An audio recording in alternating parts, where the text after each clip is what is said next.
The whole enterprise is crazy, and it's an absolute scam which is going to cost you a great deal.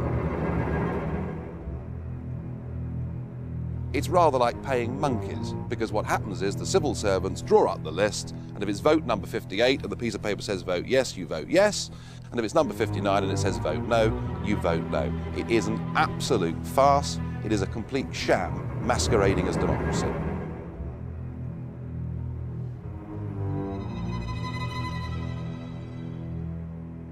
You should not be mistaken. It's very, very strong forces are working towards this federal state.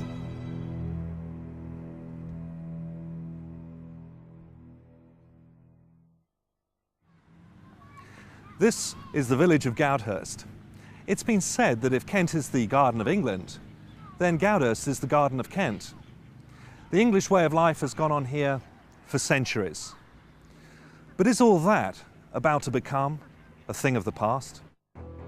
In 1996, chairman of the British Referendum Party, Sir James Goldsmith, circulated copies of a short film documentary to millions of households across the country. Frustrated by the lack of mainstream press coverage over what he saw as the dismantling of British sovereignty and independence by colluding politicians, Sir James's wake-up call to the people of Great Britain was stark and shocked many. What you're about to hear will both surprise and outrage you. It's the true story of Europe. It's the story the politicians don't want you to hear, because it shows how they've deceived us and betrayed our nation. Only in 1994 did Chancellor Kohl's foreign policy spokesman, speaking on behalf of the ruling party of Europe's dominant nation, Germany, clearly reveal the true plan. The plan is to create a federal European superstate. Into it will be merged up to 25 ancient European nations, including our own. This new country, called Europe, will have one parliament, one government, one court of justice, one currency, one flag, and one anthem. That has been the plan all along. But those who favored it knew the people of Europe would never accept it. They would never willingly surrender their freedoms to become just a province in a vast European superstate. So what did the politicians do? They conspired to keep the truth from the people. So what is the truth behind the European Union? Is it, as our politicians keep telling us, Britain's best hope for the future? A chance to regain some of that lost prestige on the world stage by being at the centre of Europe? Today in Britain, all three major political parties miraculously appear to agree at least on one thing. They believe in the destruction of Great Britain as an independent nation. They believe an integrated Europe makes sense, that it is the modern, forward-thinking way to go, that it would prevent any chance of a third European war. Unfortunately, nothing could be further from the truth.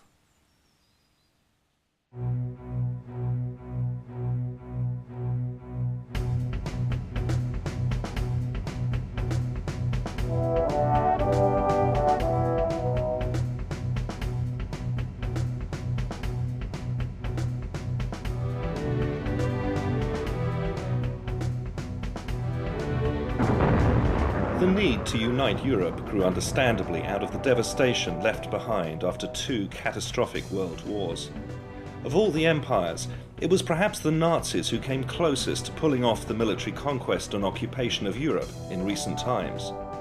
In June 1940, Hermann Göring, Reich Marshal of the German Luftwaffe, reviews final plans for Operation Sea Lion, the German invasion of Great Britain. He also discusses with Hitler a new plan to unite Europe, not just under the conquering hammer of Blitzkrieg, but through a lasting political and economic union, which the Nazis named Europäische Wirtschaftsgemeinschaft, or the European Economic Community. In 1942, a conference is held in Berlin to discuss this political and economic integration of Europe. Of all the nations targeted, Britain has proved the wild card because she alone has successfully resisted invasion. Rising to his feet at the conference, Nazi economist Professor Horst Jecht of Berlin University firmly declares that Britain is the greatest obstacle to Germany fulfilling her historic aim of dominating Europe.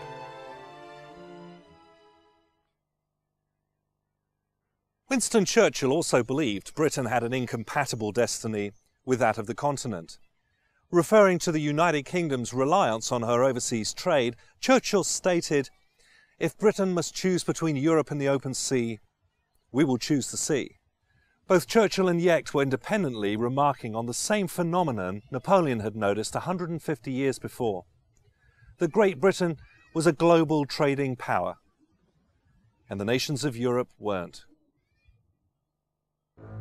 According to the Nazis, Great Britain's awesome maritime capability was beggaring Europe because it was drawing trade away from the continent. If Britain could be conquered militarily or economically, broken up once and for all as a significant economic and political entity, the spoils of all her trade and wealth would go to whoever ran the new European empire. Few in Berlin were in any doubt about who would do the running. But the tide of war turned against Germany. In 1944, a meeting was held at the Hotel Rothers House in Strasbourg between officials of the Nazi government and German industrialists. The theme of the meeting was, how will Germany dominate the peace when she loses the war? Following the end of World War II, the rebuilding of Europe, and Germany in particular, became a pressing necessity and was largely funded under the Marshall Plan by the United States. Both Washington and London saw the rapid stabilization of the continent after the war as essential in order to prevent any incursion into Western Europe by the new enemy to be feared, the Soviet Union. Winston Churchill agreed that some form of commonwealth of nations in Europe was desirable for establishing stability and a lasting peace. But he never envisioned Britain as being part of any future United States of Europe.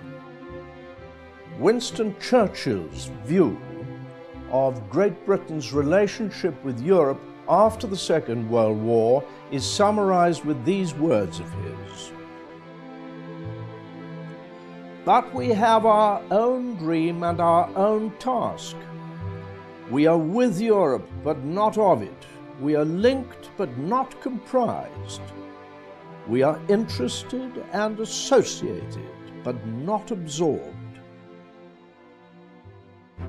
The Allied answer to military stability in Europe was to be the North Atlantic Treaty Organization, or NATO, which came into existence in 1949 as a permanent defense alliance for Europe.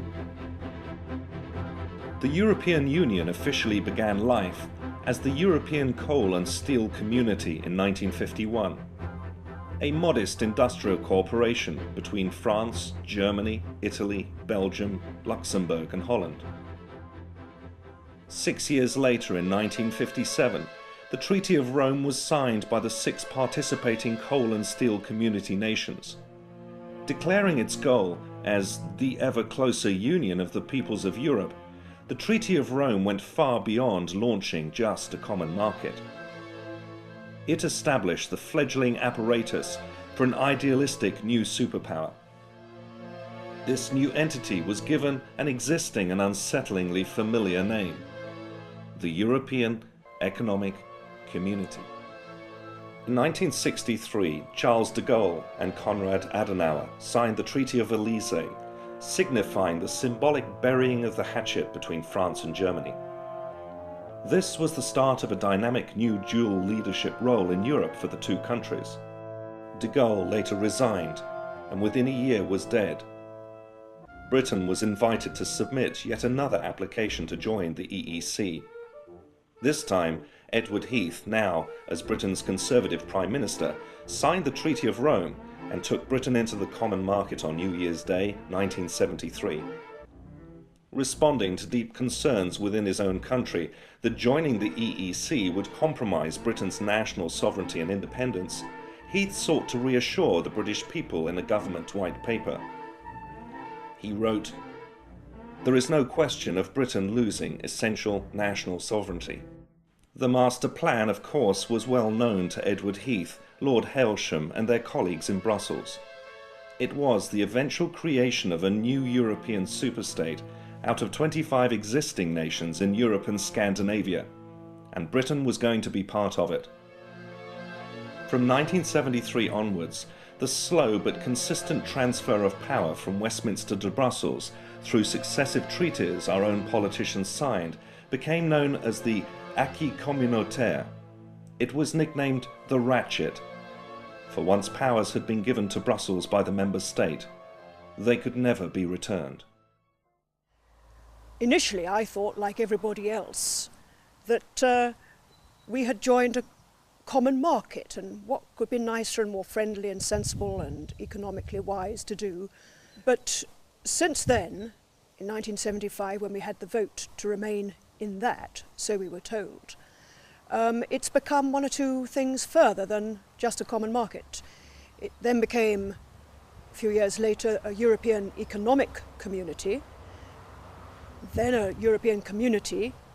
It's now the European Union, with all sorts of controls and restrictions, regulations, and we're fast approaching, via this new constitution, something that the French have already named potentially a United States of Europe.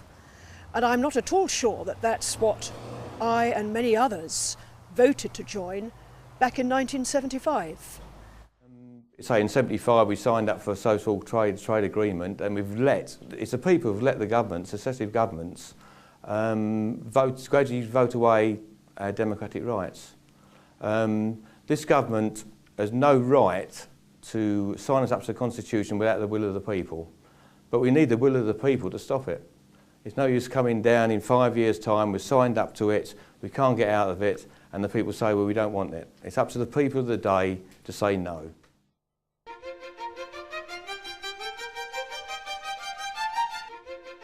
This is the Strasbourg Parliament. It was built in 1999 at a cost of £300 million. It is open for only 4 days every month. What happens at the end of that 4 days is we load our offices into tin boxes, and then lorries arrive downstairs and drive the whole lot nearly 300 miles up to Brussels, where the boxes are unpacked for the next 3 weeks when we're supposed to be there, and then it's all brought back again. This whole process of shifting the administration and the staff from one home to another is costing the European taxpayer over €100 million a year. It is the biggest scam in human history. We're not talking about billions of pounds, we're talking about trillions of pounds. Why a country which has been independent for 900 or more years would ever wish to involve itself in such political chicanery and nonsense as something which defies anyone who is sane. And only now have we got just about 14 or 15 months before they rivet on us a pan-European constitution which would be superior to our own splendid constitution, one which is the pride of the world and pioneered the way for sensible living. And here we are giving it all away. The political aim is to develop the framework for a real European Union constitution. And in my opinion, this means building up a European federal state. In black and white, the draft constitution wording confirms Brussels will exercise competence and primacy over member states' own laws. For the British, this will mean being stripped of any remaining independence, losing control over our foreign policy and armed forces, the handing over of our legal system and law enforcement to the European Union, the scrapping of the pound sterling to be replaced by the euro, the handing over of our remaining currency and gold reserves to the European Central Bank, and the total regulation of British domestic and international trade by the European Union. Coincidentally or otherwise, the European goal of dominating Britain, unfinished business going back centuries, will have been accomplished.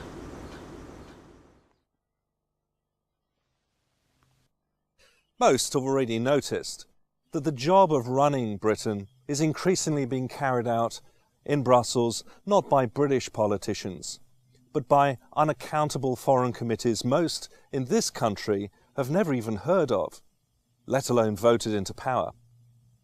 These unelected, inscrutable forums dictate what citizens across the Eurozone can and can't do, down to the last detail. Henceforth, Britain is to be ruled from the new Europe, by the new Europe, and for the benefit of the new Europe.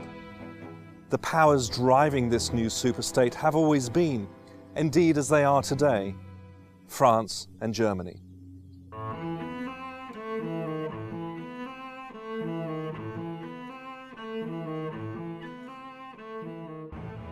Lindsay Jenkins worked as a senior civil servant in the British Ministry of Defence for almost 10 years and spent a further 10 working for British and American investment banks in the City of London.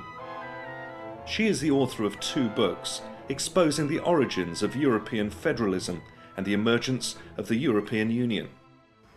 Today, over 80%, that is 80%, of everything that goes through the House of Commons and the House of Lords merely rubber stamps Brussels, and there is an awful lot of it. We have recently celebrated, if that is the right word, our 40,000th directive from Brussels.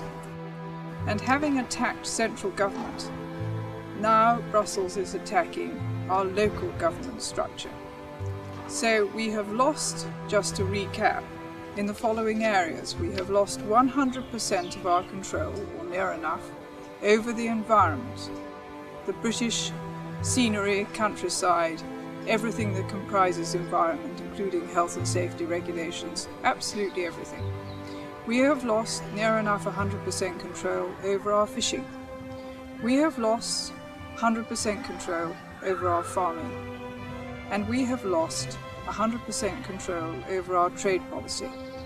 And that last is of particular significance when you consider that Britain is the 4th largest economy in the world, and we do more trade per head of population than any other country in the world by far.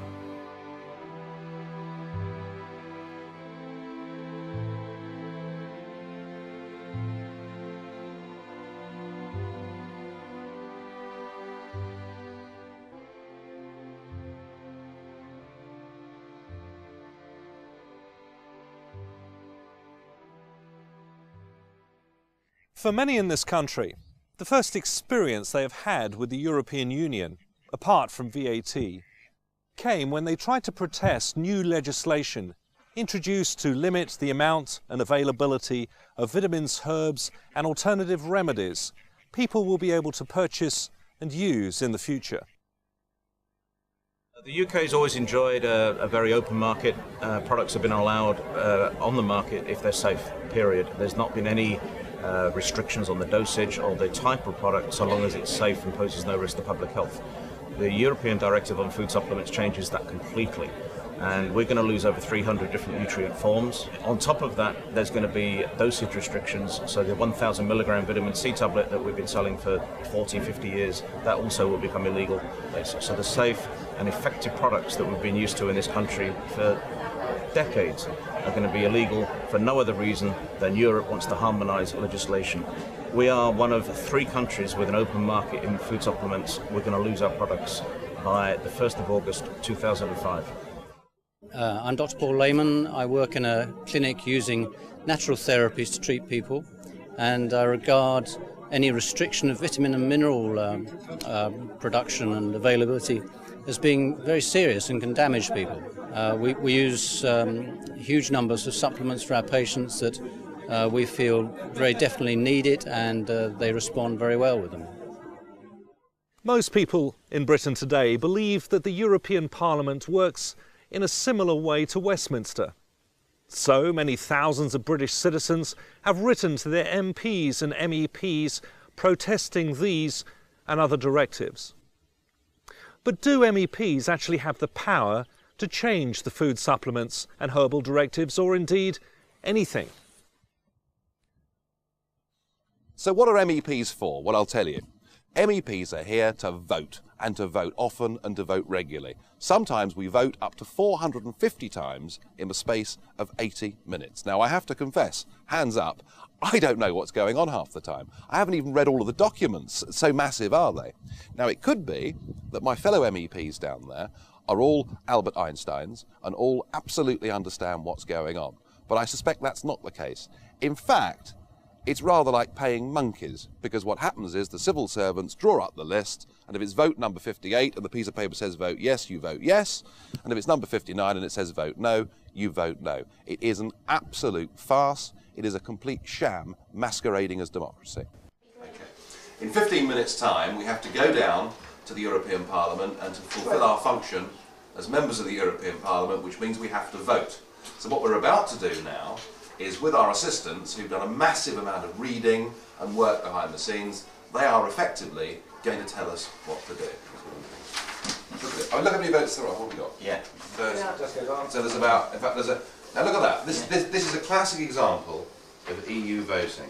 There we have 40 individual different amendments that we're expected to vote for en bloc. Now, I defy any man or woman down in that chamber to understand all those 40 amendments and make a balanced decision. It's just impossible.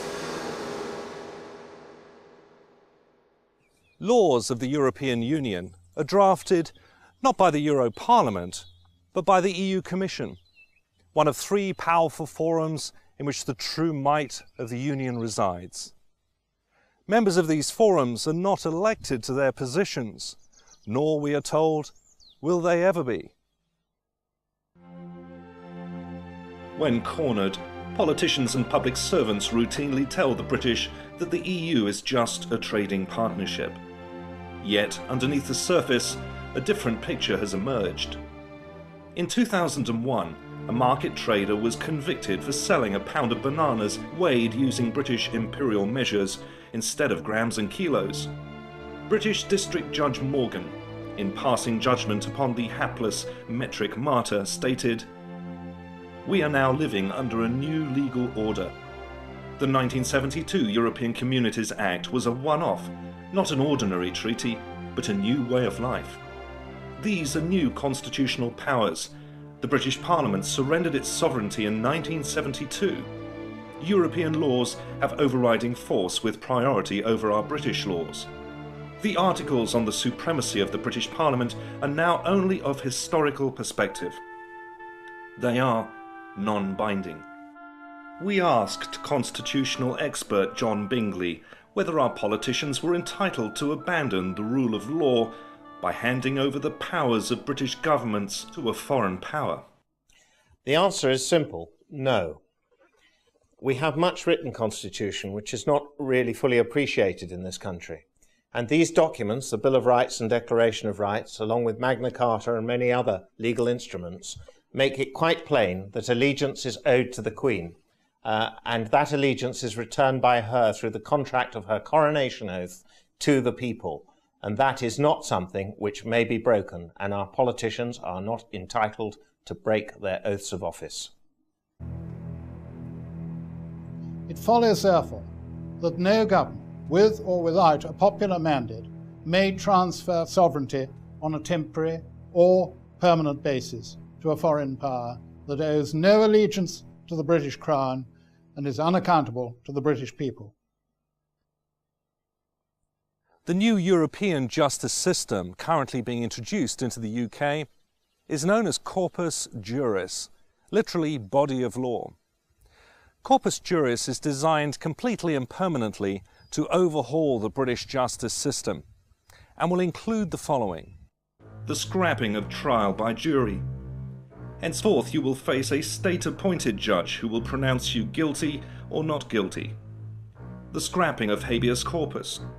You are liable to summary arrest without charge. Under Corpus Juris, you can be detained without charge or any evidence being presented against you for up to 9 months. The scrapping of innocent until proven guilty. Henceforth, a citizen must prove his innocence against the combined machinery of the state.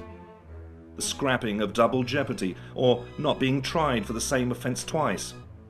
Under EU sanction, Jack Straw, while Home Secretary, gave prosecutors leave to appeal not guilty verdicts if desired. Technically, this could be done repeatedly until the required conviction is secured. The scrapping of non-disclosure. Henceforth, under corpus juris, any previous convictions you have will be made available to the court before your trial begins. There is no presumption of innocence. The French system, or the continental system broadly, the droit administratif, places everything, the subject of the foreign or continental countries, have no rights at all. An Englishman has full liberty, except under the due restriction of law. Under the droit administratif, you have no rights except those that are allowed to you by the state. This fundamental difference is very important because it's now leading, with the takeover of the EU situation, we are now leading to a state whereby we too will come under the droit administratif. And this will stop us having a right to trial by jury. And that in itself is a back door to a dictatorial arrangement. The officials themselves, we learn, and we only learn it step by step, have total immunity from everything. That is, from the criminal law throughout the member states.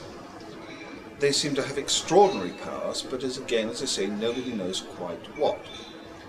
Then, gradually, incrementally, they acquire extra powers. They acquire powers to look at terrorism. What they are precisely, we're not quite sure. They also have powers to look at fraud. What they are, we're not quite sure. For centuries, it has been the British citizens' most basic right to vote in 100% of the members of Parliament who govern their country, or alternatively vote them all out and sack them if they don't perform.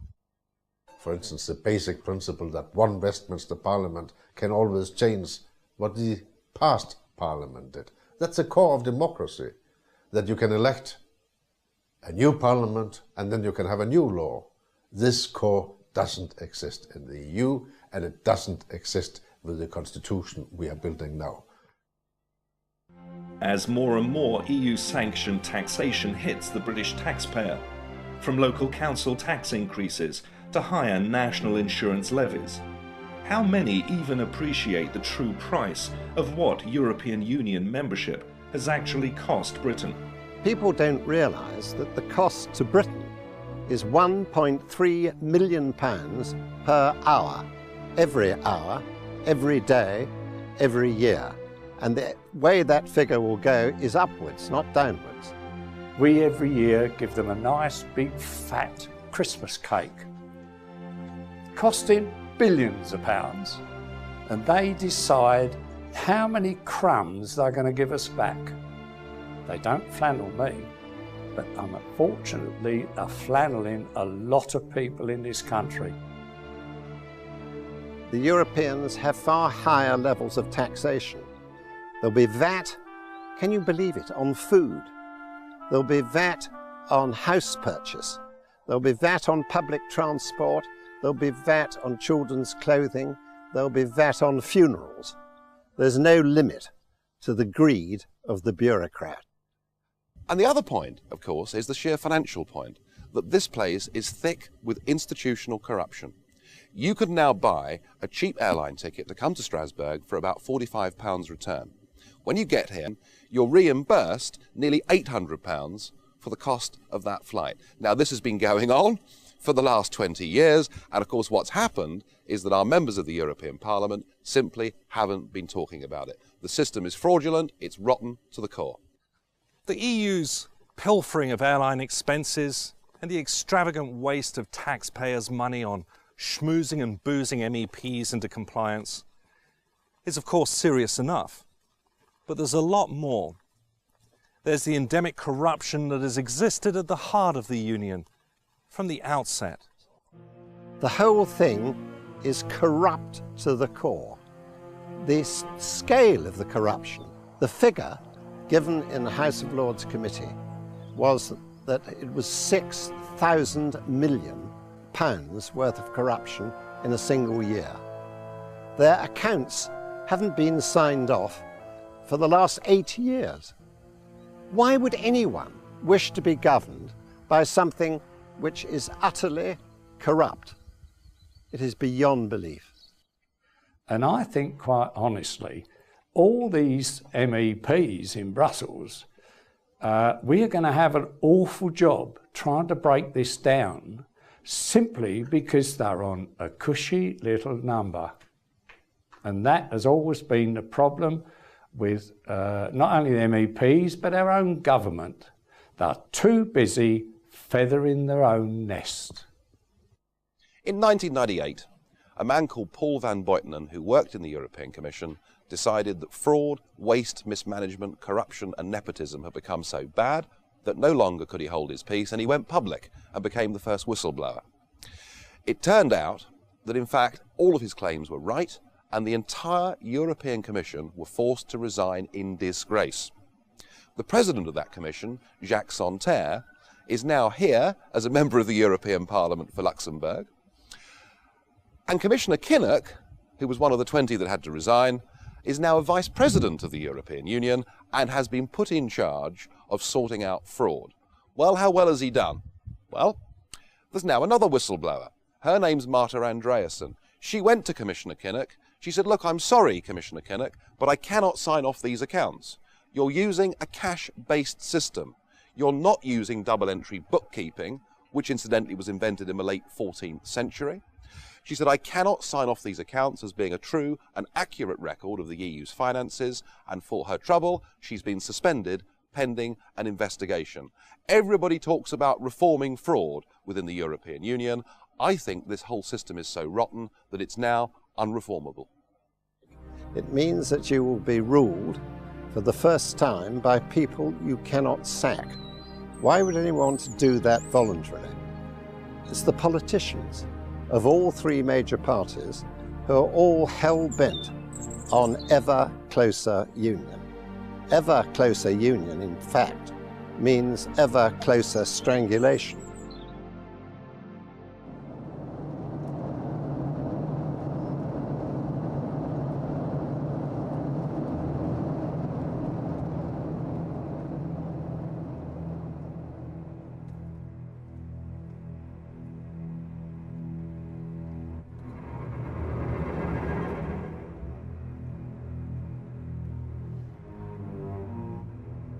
Being part of the European Union will mean Britain will permanently lose control over her armed forces and foreign policy. The new European army, so enthusiastically pushed by France and Germany, in effect threatens NATO, the organization that has kept peace in Europe for the past 50 years. They can use our armed forces, the Crown forces, the Army, the Navy and the Air Force, in the European Rapid Reaction Force. And imagine our forces being under the command of some perhaps French or German general. And then there's the euro. Joining it will be irreversible, according to Hans Tietmeyer, former president of the German Bundesbank. Monetary union is a path of no return, he states. No subsequent revision or withdrawal of any kind is either legally or politically provided for. Britain's economy traditionally tracks that of the United States because of our heavy trading on the dollar. So what would be the effect of joining the euro and tying Britain's economy into this one-size-fits-all arrangement with the other nations of the EU? Brussels wanted to know too, which is why in October 1990 Britain joined something called the European Exchange Rate Mechanism, a dress rehearsal for the euro and monetary union, which effectively locked the British pound into other EU currencies. 23 months of chaos followed. British business suffered its worst recession in 60 years. 100,000 UK businesses went to the wall. Unemployment doubled from 1.5 to 3 million. More bankruptcies were filed than in any previous 2-year period ever. Repossessions of property increased 7-fold. By 1993, over 500,000 of us were at least 3 months in arrears on our mortgages. Britain lost estimated reserves of 68 billion sterling. And as someone once put it, you may be very friendly with your neighbours, but would you actually hand over complete control of your bank account to your friendly neighbours? Quite probably not. And that's precisely what we would be doing if we joined the euro. And if you're in Ireland or in Latvia, the euro is going to be great because you're having everything paid for. Unfortunately, it's by us. And I don't think we can afford or sustain that level of payment for that amount of time. If we joined the euro and the same thing happened to our economy as happened to Germany, we could all find ourselves struggling to pay our mortgages. There's been a great debate going on for the last 5 years about the supposed benefits of the single currency. We're told that business needs it, and we're told above all that it's good for jobs. Well, how's it working out 3 years down the road? Well, in Germany, just 2 miles across the border, there are now 4.6 million people unemployed. They are experiencing exactly what we experienced during ERM back in the early 1990s. They cannot set their own interest rates to set their own economy. And the great risk of joining the euro is that you can finish up totally out of sync with the rest of the European economy, and there's nothing that your democratically elected government can do to alter it. There exists on the continent a massive unfunded pension debt run up by German, French and Italian politicians, and it's been estimated at £1,300 billion. And that would be something which we, the British people, would be expected to contribute. But how could Britain ever free herself from the European Union through military action if all her armed forces were under EU command? And in the unlikely event that she did regain her independence, how could Britain relaunch her own currency if she had handed all her gold and currency reserves over to the European Central Bank?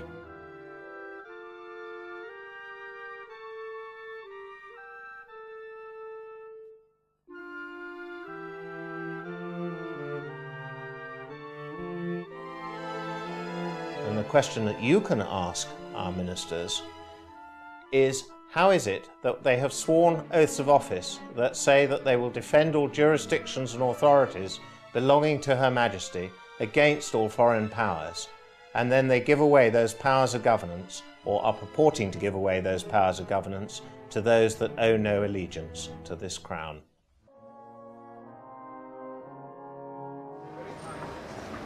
Well, today the European Parliament has voted on the admission of 10 new member states. I have to tell you that I was one of only 22 members of a House out of 626 that voted for those countries not to join. I did so not just because it would save the British taxpayer a great deal of money if they didn't join. I did it for their sakes because most of these countries have just left a system of centralised, undemocratic communist government based in Soviet Russia, and I fear they're about to re-enter a very similar system. But I must say this to you, that not everything about this European project is bad news, because the really good news is there's something we can do about it. If we want to, and all we need is the political will, a British Parliament at any moment in time can vote for us to have an amicable divorce from this corrupt club. We can then renegotiate a genuine free trade agreement, which is what we thought we'd signed up to in the first place. And even here, commissioners like Kinnock and Patton and luminaries such as Giscard d'Estaing say that if Britain doesn't want to be part of this full political union at which they're attempting, we can, if we want, get out of it and renegotiate a free trade deal. We don't need to be in the EU to trade with the EU. That idea is anachronistic and dates back to the 1950s and 60s. So it really is up to us. But we have to do something about it. We have to vote for people who will not allow this continual surrender of our sovereignty to continue.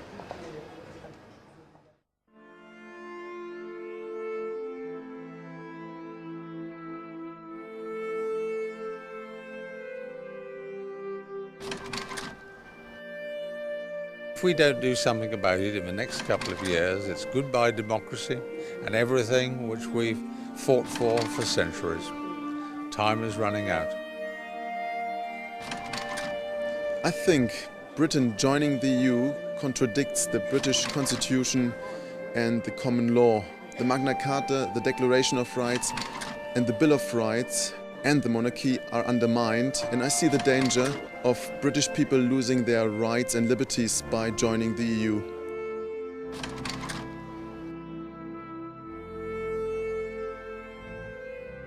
A police force with diplomatic immunity is an affront to democracy, it is highly dangerous, and basically the politicians of the member nations of the EU have given away the rights and the civil liberties of their citizens.